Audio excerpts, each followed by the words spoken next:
direction. Think about the list here. Gang involvement, criminal record, internalized negative self-image. People are just people, teachers are just people who give up on us.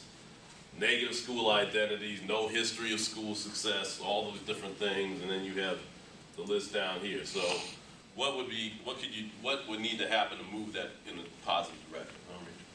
As a teacher, you have to educate yourself on what is going on and what those gangs are, what they stand for, how your students are. All right. Okay, and that relates to something we didn't mention. Teachers are people that know nothing about us. So that's part of what they see. Teachers give up on us. They don't know anything about us. And so one thing that happens is gain knowledge of your students.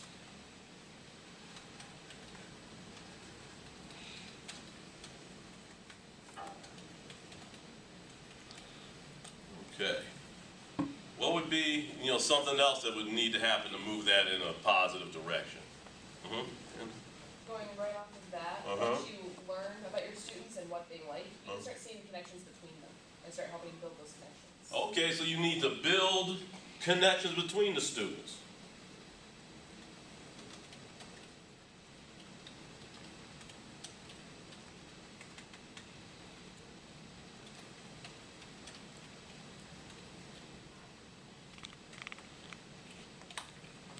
What else will need to happen? I think the institutional event that I really liked is she showed them representations of people who were similar to them, but they were doing things that they weren't expected to do. Okay, so role models.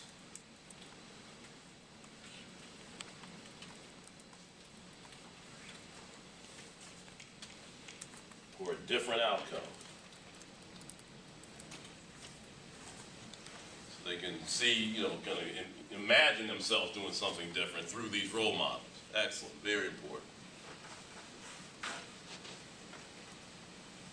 Okay, just think globally, not even so much exactly what she's done. We'll get into what she, did specifically, but what, just in general, if you're looking at this situation and somebody else is in it, or God forbid you're in it, you can't really think about solving it because it's too enormous, but what are some things? Think about in-school factors that they brought in. What could you do as a teacher to impact some of those in-school issues that they brought with them?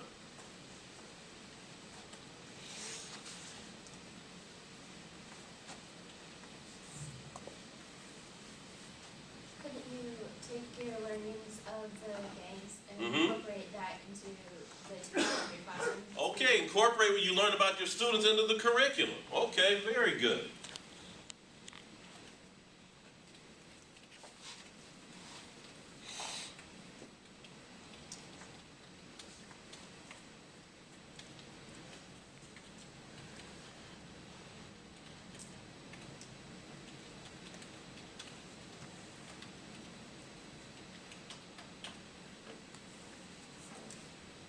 Andrew? A lot of them we talked about have really incorporated that negative self-image, just treating them as someone who has a bright future, who can achieve these great things. Okay, so put them in a situation where they kind of experience success. Okay. And it was whether you talk to them as such or create situations.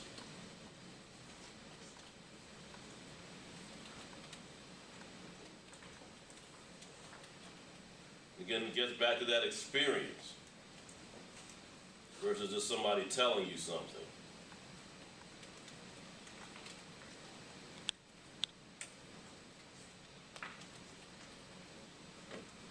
Anything else?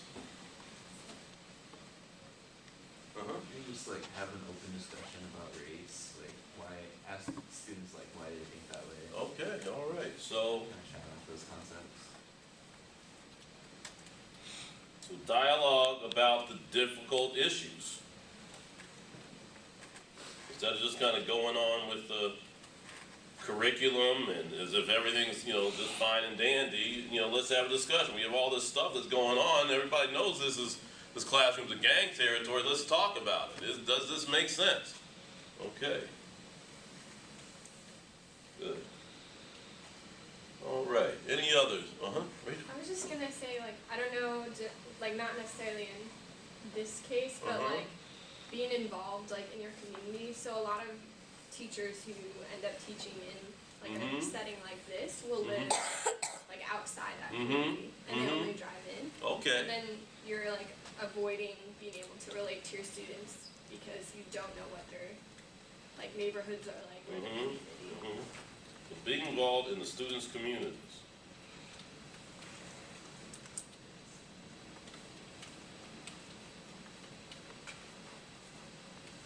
But, you know, also, and the issues that, you know, are important to the students. Okay. All right, so you see some of the things that we can identify as needing to happen to move, you know, that needle in the opposite direction. Okay, so what did Erin Gruwell do? And when did, you know, because the opening part of the book is just entry after entry of violence, gang involvement, teachers giving up, teachers saying, you know, telling them they're nothing, just one, just a procession of negative outcomes, negative situations. But then it turns. Anybody know specifically where it started to turn? Yeah. For her as a teacher, it's when she saw the caricature drawing of the one student. Okay, well that was student teaching.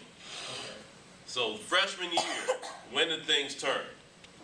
Because you're absolutely right. That's kind of when she saw, for herself, as you said, this kind of turn when she saw kind of the fact that, here is this, racist caricature, and the kids know nothing about the Holocaust, and that just horrifying her that something as relevant to their lives as the Holocaust, they have no, understanding of it, no information about whatsoever. So that kind of awakened her to the desperation of the situation. So she could begin freshman year kind of with that awareness, and that's kind of where, kind of mobilized her into the diaries and other things. But during freshman year, anybody remember when you started to see some positive entries versus just this onslaught of negativity? There's one book in particular that they read.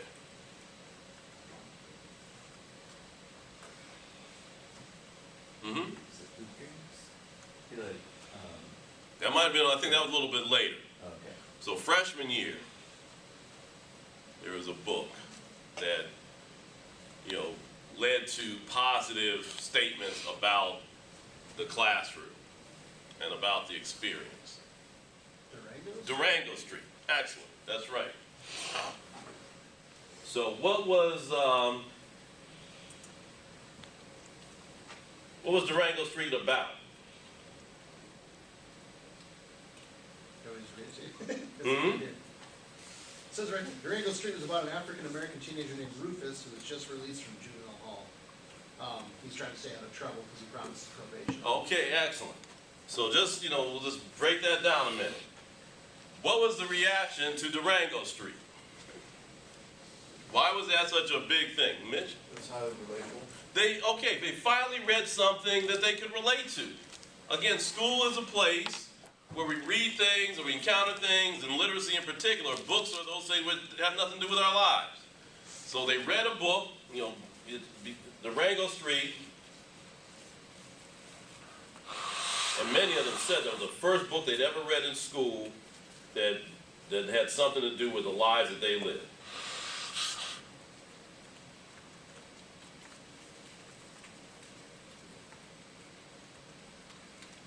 So there's a book choice in there.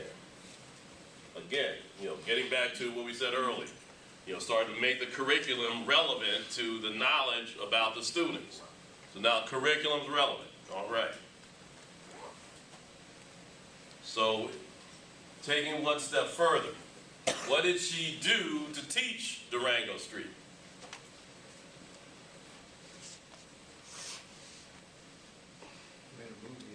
They made a movie. Okay, excellent.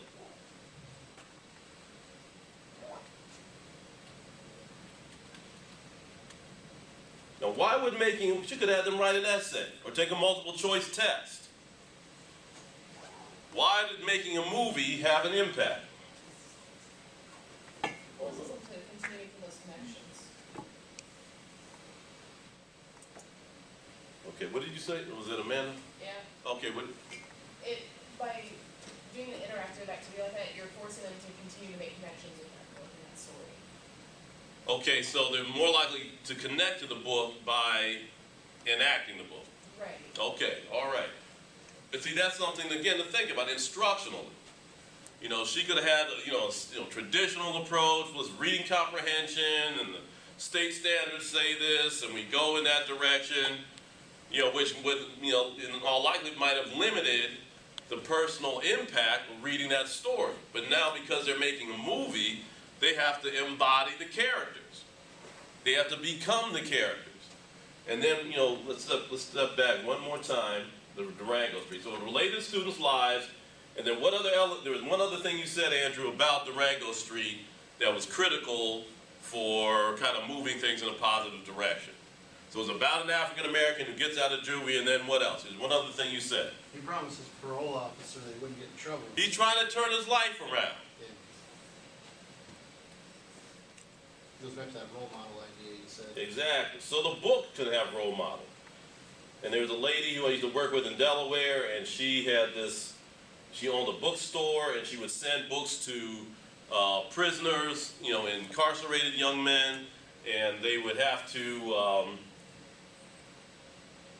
kind of write out a plan for their lives. But she saw she called the books role models in print. So the book, can give them a model of someone who's turning his life around. Because the nature of the gang discussion in the early part of the book, okay, this is what has to happen. My father was in the gang, my brother's in the gang, I gotta, abide by these gang rules. It's just inevitable, it's overwhelming, there's nothing I can do. But they encounter somebody who they can relate to, who makes a very different kind of decision. He can turn his life around. So just introducing that concept, and as Rachel said, you can have a discussion about what does that mean? How do you do that?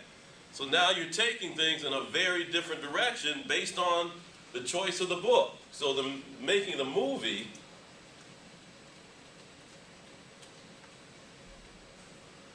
allows for a stronger connection to the book. They're not only reading and talking about it, they're going to act it out.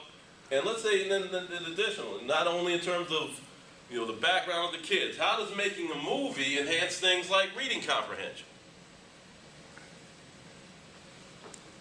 Or even promote the whole idea of reading. Mm-hmm. You kind of interpret more from the text, and you can put it in your own words. Mm-hmm. Like if you're just writing answering like a response or answer a question, you're not really like living it out.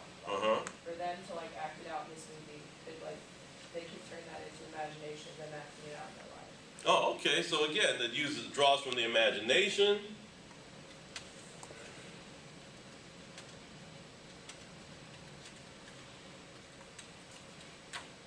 But let's say, again, you're dealing with this broad range of, up to this point, just negative school experiences. The books are things I don't relate to, books are things I don't really have any knowledge of.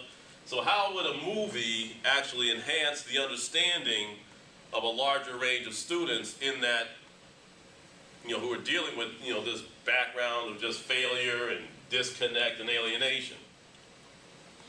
They can actually have fun with it. Hmm? They can actually have fun. They might have fun. Okay.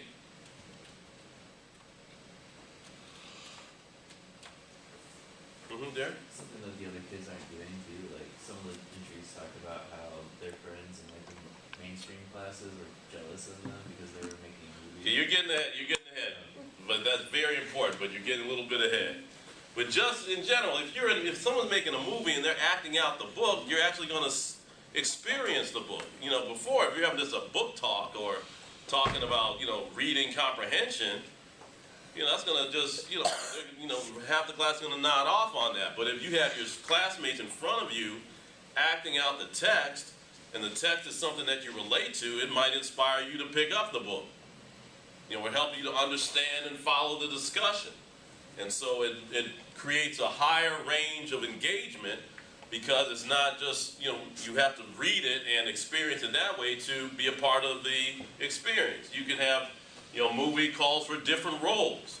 You know, no one makes a movie by themselves. You have to collaborate, people all take on different functions, and they can still all be, you know, productive. So it might be fun.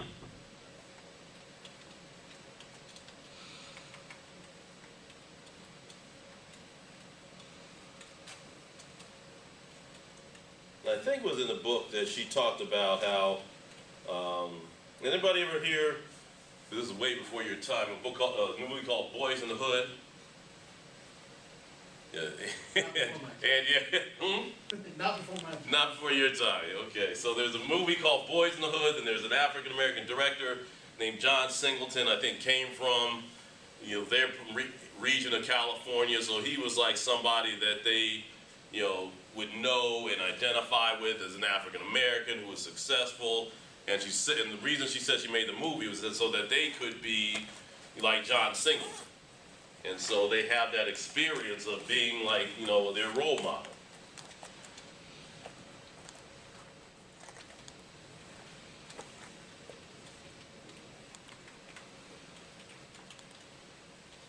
Okay. So again, she didn't just, you know, follow, you know, the traditional way of doing things, because there's so much more that needed to be accomplished.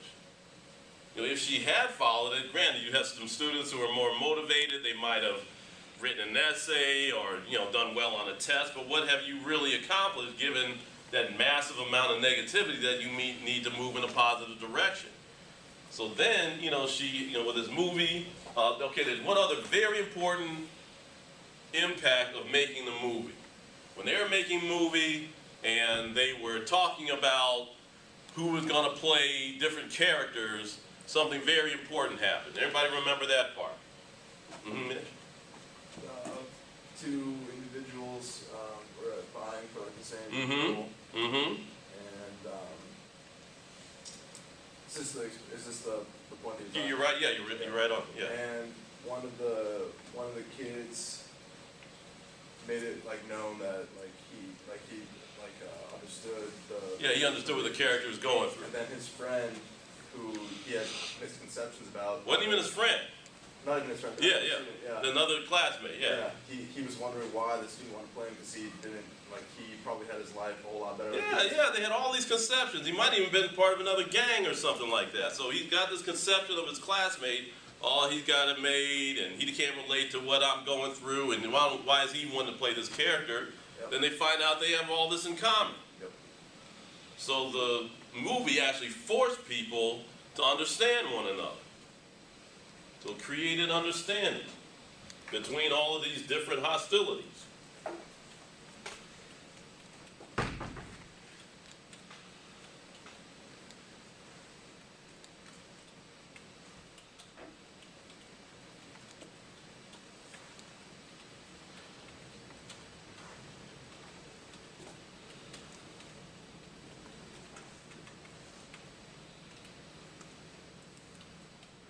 Okay, now, they made the movie. What did she do with the movie?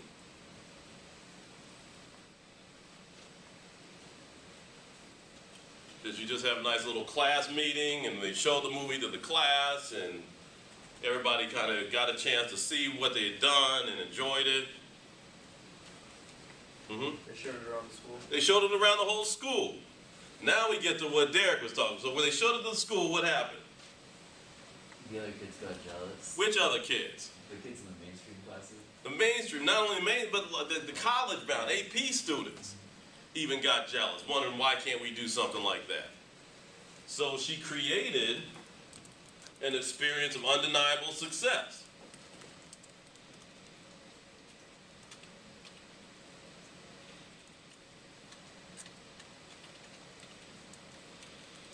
And that success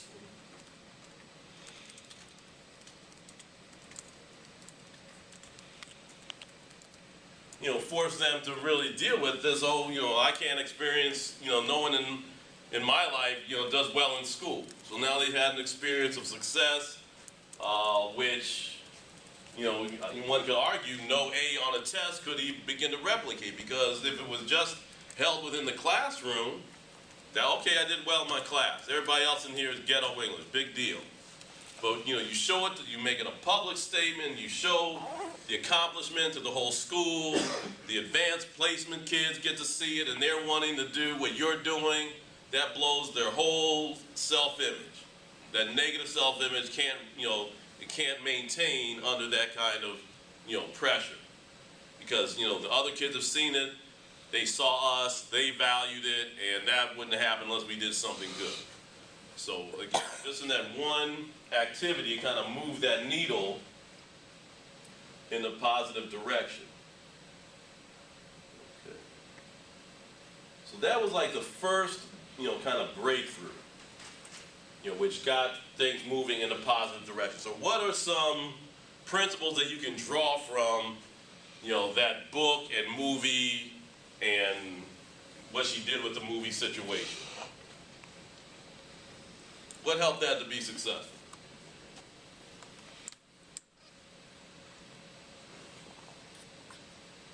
Derek?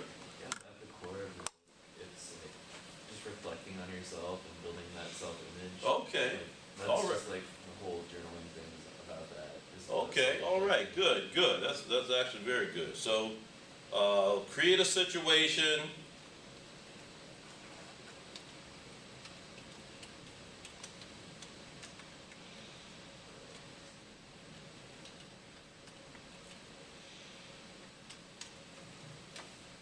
And how does that happen in families where parents are educated and are moving their students towards school in ways that, you know, without, you know, parents who have that background and aren't moving their kids towards school, doesn't necessarily happen? And you might have encountered this as you were talking with your students on Friday. So for example, I remember, you know, one journal entry talked about how the students that really had no knowledge of their family background or history, really no knowledge of their parents' background and history. I can't even imagine something like that. You know, from as early as I can remember, I knew about my family and their educational accomplishments and where they came from and what they overcome to get there. So again, you know, that self-reflection or that self-imaging, you know, just happened in my household. And so here she creates a situation, I never really, you know, thought about it like that, but you're absolutely right.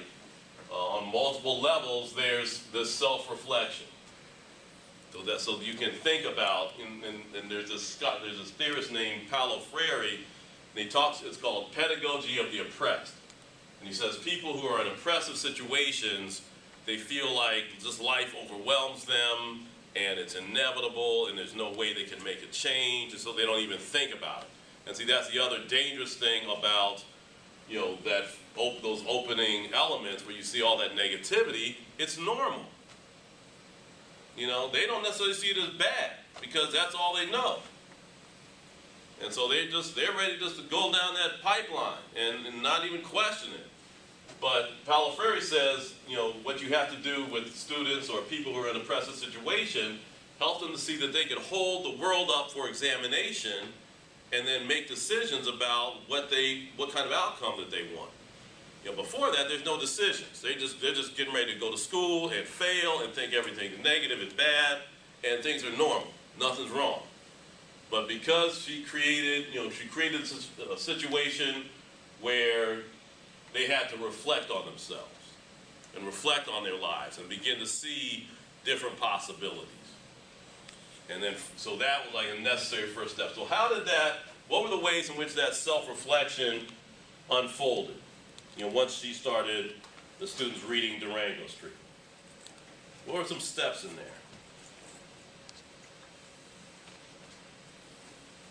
The first is, what had happened first?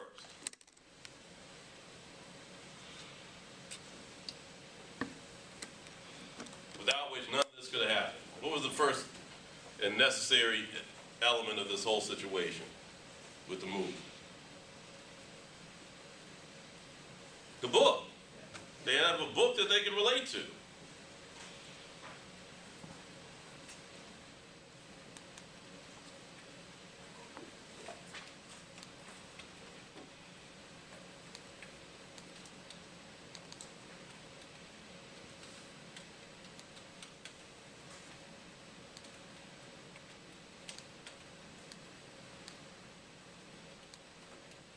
And so the book can say, okay, this person is like me, so therefore as I'm reading, I'm learning about this person, you know, I can kind of think about my life and I'm comparing. It's almost like a natural cognitive experience that we have when we read. You know, we're kind of comparing ourselves to the character, we're walking through the journey with the character, and we're, you know, following their decisions, seeing the consequences of different things that they do. And through that book, you know, they were introduced this whole idea of turning my life around. So as they're engaging in that comparative process, that kind of self-reflection that takes place when you identify with a character, they start thinking about not only the character, but thinking about their own lives and how would I turn my life around. So introducing critical concepts.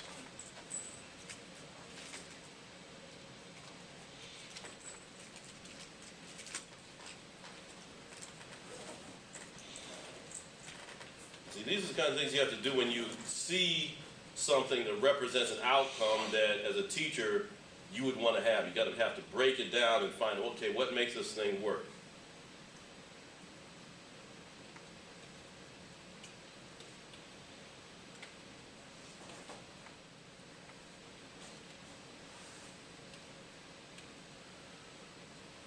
Okay. So how else does self-reflection emerge from this experience of the book and the movie?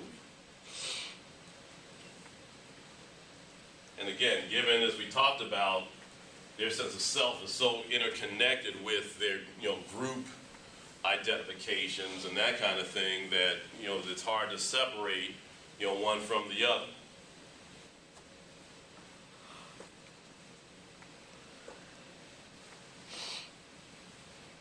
Jeremy? Like we were talking about, kind of making those connections with other students. Okay, so they saw that they had misread their classmates.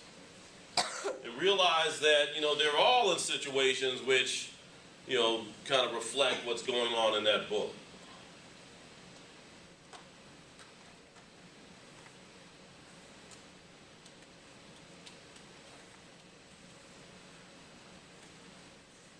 We had a discussion yesterday after church, and they were talking about, you know, white supremacy and violence and hate, you know, hate speech and everything.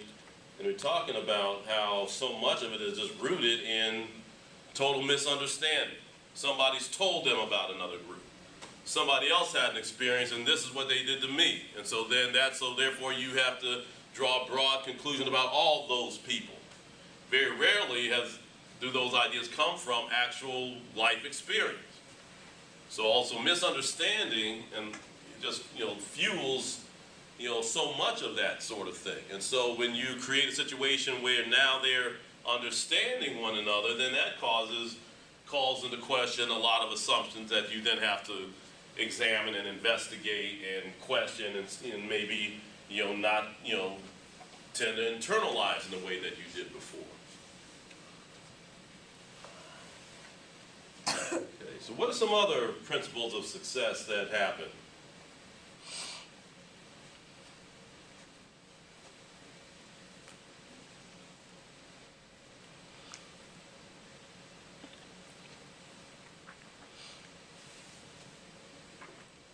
Again, what was the advantage of making a movie? I think that's a critical element. You didn't just confine, you know, the response to the book to, you know, a written, you know, form of, you know, response that, you know, they're likely not to, you know, experience success with.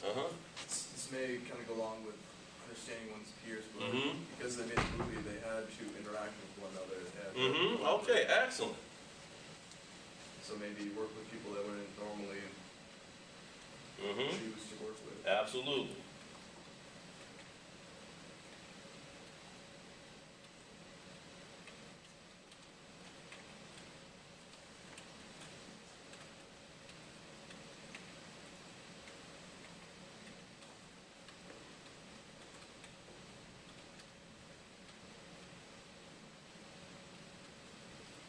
So they had to interact with one another, and through those interactions, they had, you know, situations which caused them to kind of expand their sense of possibility and sense of, you know, legitimacy of the way that they looked at life.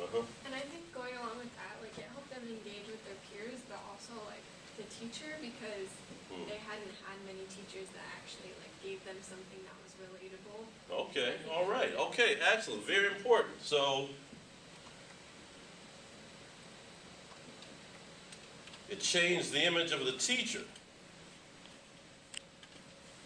What do you have to make a movie?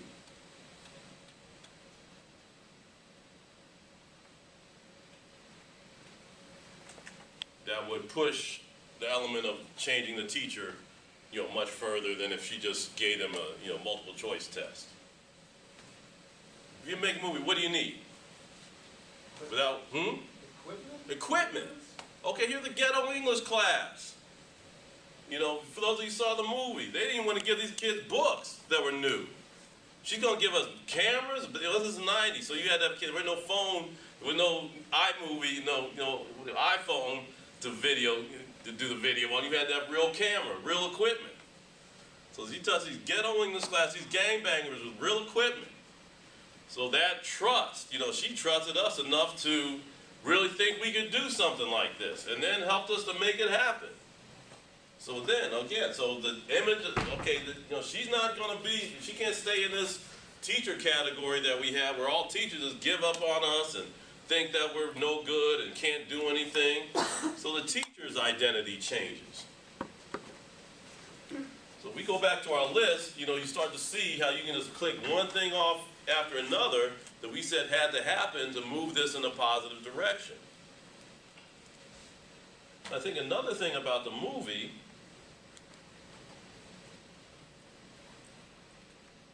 and again, this is California, so this is, the home of, Hollywood and everything else. So movies have prestige. What do we do normally with kids who are on the low end of the achievement scale? What kind of experiences do we give them?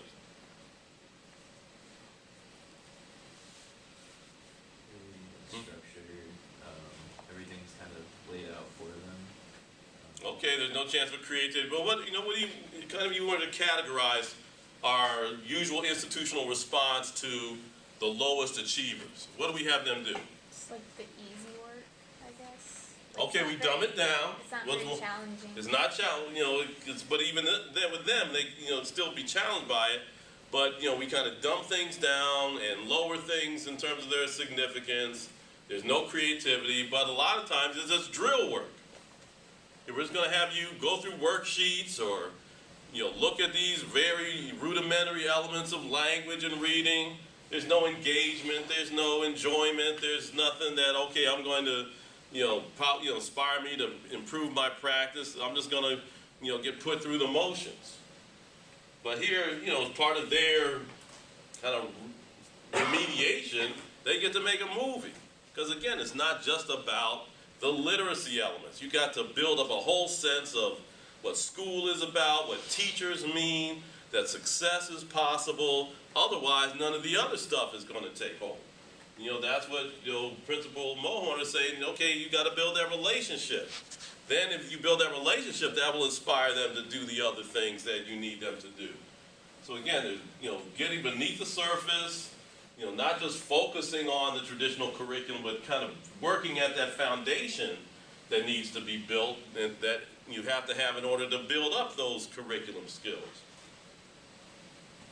Okay, so movies have prestige. So you see, certain principles, okay, that kind of went beyond the, the traditional approach to dealing with remedial students and gave them something creative, gave them something challenging.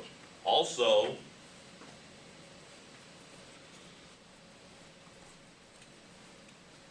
public success.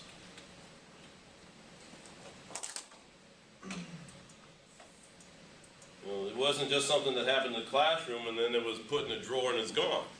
It had a public recognition of their success, which helped them to see themselves in a different way. So again, these things, you see it, you see these principles in, a lot of different, stories and accounts and research on turning schools around. Okay, so later on in freshman year, they read Romeo and Juliet. What did she do? Anybody remember what she did even before and during you know, the teaching Romeo and Juliet that made that an effective experience? He modernized it, put it in a contemporary context that the kids will understand, which reminds me of the Romeo and Juliet movie with Leonardo. Oh, okay. Which is Okay, so she updated. Specifically, how did she update it, especially for this group of kids? What'd she turn it into? What kind of story was it? It was like a gang war. A gang story. Yeah. So Romeo and Juliet becomes a gang story. I don't know about you, but when I first, you know, had Shakespeare, I had to learn about the Globe Theater and all the Shakespearean traditions. And if you taught the kids in that way, they'd have disconnected. But she took it, and legitimately turned it into a gang story. So now, instead of kind of being on the outside of knowledge that's going on, they could really understand, probably better than even most suburban kids, what those rivalries in Shakespeare were all about. So now their background becomes an advantage. And because of the gang story, anybody know what she did when she taught Romeo and Juliet to make them, probably for the first time, question their gang involvement? What did she do? You remember, Derek? She asked them, like, why are these different groups killing each other? Okay, exactly. So she had them, again, more reflection.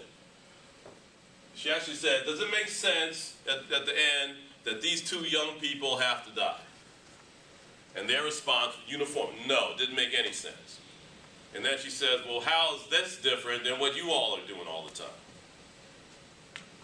And so that just blew their mind. They couldn't deal with that. So they just had to really wrestle, instead of something being normal, unproblematic, and this is what we do, now, okay, maybe it's a problem. Maybe it's something I need to think about and change about how I'm living my life. So through Shakespeare, she gets them to question something that's just been a foundation for their life experience. And so again, more reflection, and then there's something that she did before Romeo and Juliet that really blew the kids' minds. They couldn't believe that she was able to do this. What did she do when they're getting ready to do Romeo and Juliet and turn it into this gang story? She did something that, totally exploded, their image of what a teacher is and what a teacher does. She did something very close. Was this when she started listing off all the She gangs? named the gangs. So getting back to where it said, now the teacher knows something about us, knows important things about us, thinks about us when school is over, thinks about our lives after we leave the school building. And so now the classroom, really becomes a place where now they can, share their, stories, share their, challenges and those sorts of things. And really, kind of take on, school becomes a very different kind of experience, especially building off of what they accomplished with Durango Street.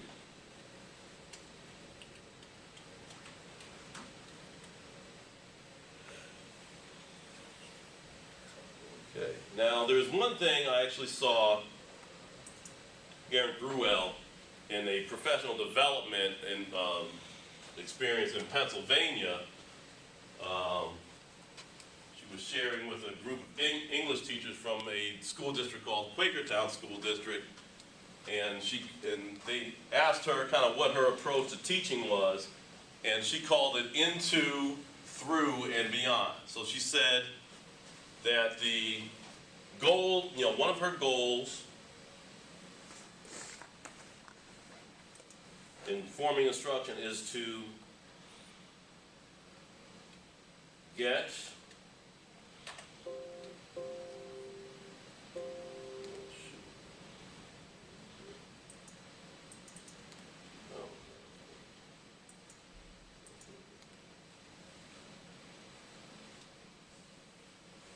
so you get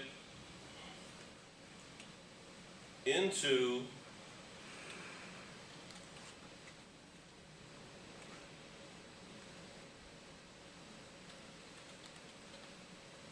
students' backpacks.